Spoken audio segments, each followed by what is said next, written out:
All right, good morning. Well, 11:20. So it's that time of year. It's July, middle of July. So pretty much the only thing a captain does in July down in South Carolina is air conditioning. So for the last week and a half, we've been doing nothing but air conditioning. Pumps, ACs, fixing stuff. And so now what we're gonna do today, and I just did on a couple of the boats, I just did an Electro C, which creates chlorine inside the sea strainer here, and that keeps everything clean. It kills everything. You can see that we've got some bromine tablets there to try and ward off some of the stuff to try and clean this out, but it's not working very well.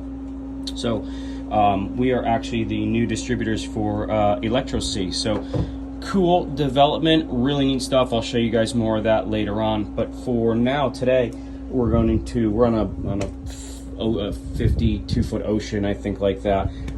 So we've got a barnacle buster, all of these hoses and air conditioners and everything else. So we've got to set up a system where I've got a pump and a bucket. That bucket back there is filled with barnacle buster, which is a marine grade safe product, and we're going to dismantle everything, including this manifold that's up here that services all of these air conditioners, and we're going to hook it up to this pump. So we're basically going to create a loop for the acid to run through all of these lines, all the pumps and everything, and get everything nice and clean, and alleviate all of the barnacles and hair and growth that's in these things, because what they're doing is they're high pressuring. So if you guys know or not know, there's a coil back in here. Let me see if I can show you. That little coil right here, right in there, there and there. So that's a 16,000 BTU, I think. Yep, 16,000. You can just tell by the number of coils. That one's only got one coil right here, so it's probably a 6,000 BTU. And if I can read, yeah, it's 6,000.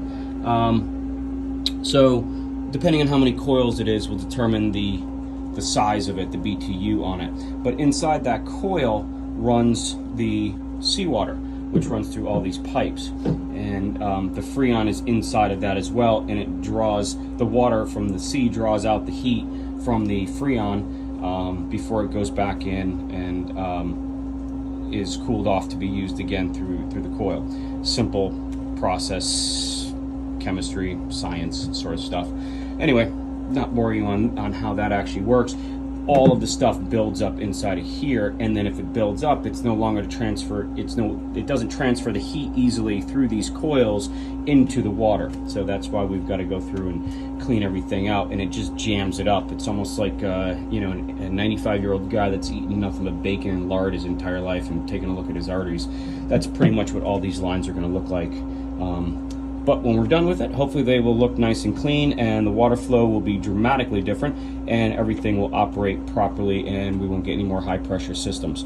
Just so you know, if you guys don't know what high pressure is, if you're looking at your air conditioner and you get a fault on your AC that says HP, if you are running in the AC mode and it says HP, that means high pressure. It's 99.9% of the time, it means it's a water flow issue, which means you got something wrong with your pump or something's clogged in the system.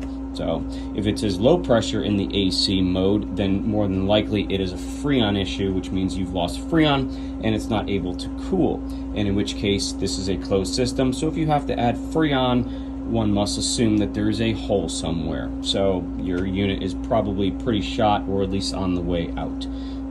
And then it's the reverse in the cooling mode. So that's pretty much it. We're going to run all this stuff. I'm going to get all this stuff hooked up, and we'll see. We're going to run it for a few hours and see how it goes.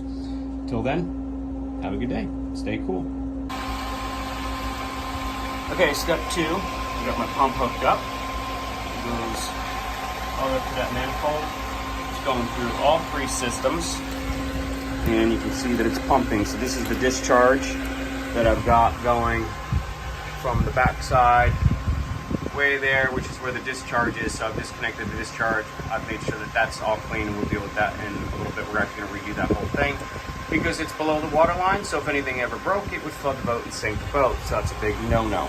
So, and then this one here is also a return as well. That's the one we pulled out, and we can't gain access to it now. So we've got to get a fish and we'll refish that through. But I put a loop back there, and so that's what this is, and you can see how dirty the acid is.